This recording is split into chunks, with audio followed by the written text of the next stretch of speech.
Fiantsona fivoriam-be antsona ny teraky vakina karatra rehetra na mpikambana na tsy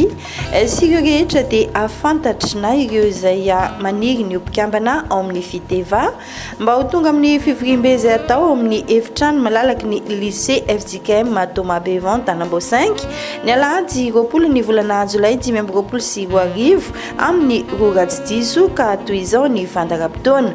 Tatitra arabola nandritra ny etsika sy taorina ny etsika ny voalohany volana Jona 2024. Tatitra momba ny kongresy natao tany Antananarivo sy fankalazana ny fafitopolo taona ny FITEVA, fisoratana anarana ho mpikambana ara-dalàna, filazana momba ny fifidianana sy ny filazan-kofidiana ho filoha SG, trésorier na trésorière,